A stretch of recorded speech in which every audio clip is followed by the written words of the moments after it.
Ce que j'aime, c'est ça. Ah, ça c'est démoniaque. Ma première rencontre avec Tesla, c'est lors d'une exposition où j'ai eu l'occasion de voir un roadster. Je suivais déjà la marque sur les réseaux, voilà.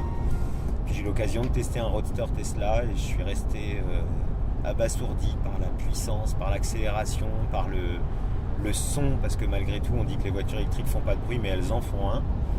Peut-être plus succinct et moins énorme qu'un gros V8 ou un V12, mais elles en font un.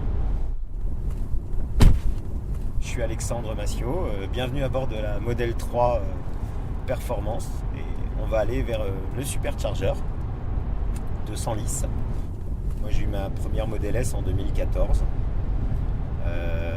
avec une toute petite communauté parce qu'on n'était quand même pas très nombreux et puis voilà, donc on a créé cette petite communauté tous ensemble avec pas mal de gens, des rencontres très sympas, des rencontres au Supercharger.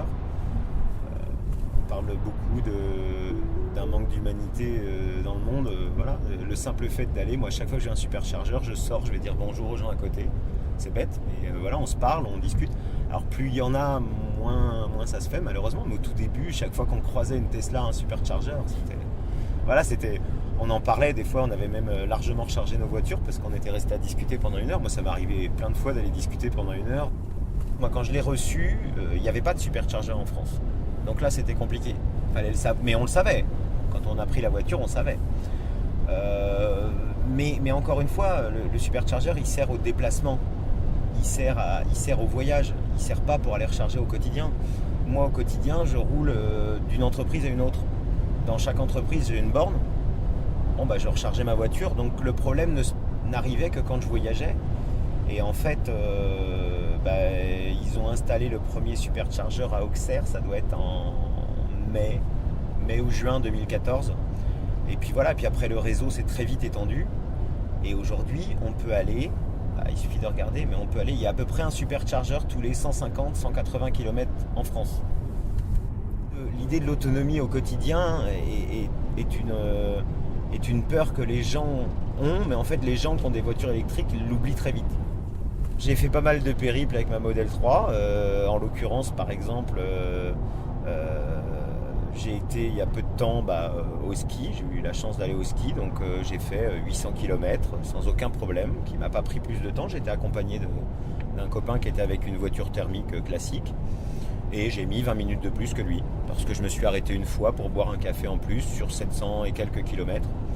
Donc voilà, c'est tout à fait possible. Je suis allé en Italie en 2015. À l'époque, il n'y avait pas beaucoup de Supercharger, donc j'ai été à Rome, j'ai été à Venise avec, je suis allé à Londres avec, donc oui, on peut aller, et encore une fois, j'ai beaucoup de copains, si on regarde sur le club, j'ai pas mal de gens qui ont fait carrément des road trips. Il y a même des sociétés qui vendent aujourd'hui des moyens de transformer sa Tesla en espèce de voiture de camping où tu peux dormir dans la Tesla. T'as bas les sièges, tu peux dormir dedans, et il y en a plein qui font des road trips de 2, 3, 4, 5 000 km. One station forged from the many. We're told the Earth needs another 100 years to become survivable again. Là, je peux dire que quand ça bouge, quand t'as des trucs, le son, toi t'as un son qui est absolument génial, en plus en son spatial, donc c'est vraiment super sympa quoi. T'as l'impression d'être dedans. Moi, je connais des gens qui descendent dans leur Tesla pour regarder la télé. C'est pas une blague, on rigole, mais dans les blagues, sur le forum, il y en a qui racontent que des fois, ils descendent dans leur voiture. Il y en a un l'autre jour qui racontait justement sur le forum, c'était assez amusant, qu'il a chopé ses enfants qui étaient descendus dans le garage pour regarder Netflix dans la voiture. Comme ça, les parents ne le voyaient pas. Et donc, il a trouvé ses enfants dans sa voiture. Je crois que c'est un Model X. Ils étaient en train de regarder Netflix, quoi, à la maison. Voilà. Donc on est garé au Supercharger. J'ai juste à prendre la prise, je la branche et tout marche. Donc tout a été automatisé chez Tesla. Il n'y a pas une carte à passer, un code à taper, il n'y a rien à faire, tout est automatique. Après, suivant les voitures, aujourd'hui, alors ça dépend des véhicules, puisqu'il y a eu des différentes politiques chez Tesla, mais Aujourd'hui, si c'est une Model S et une Model X, la charge est toujours gratuite.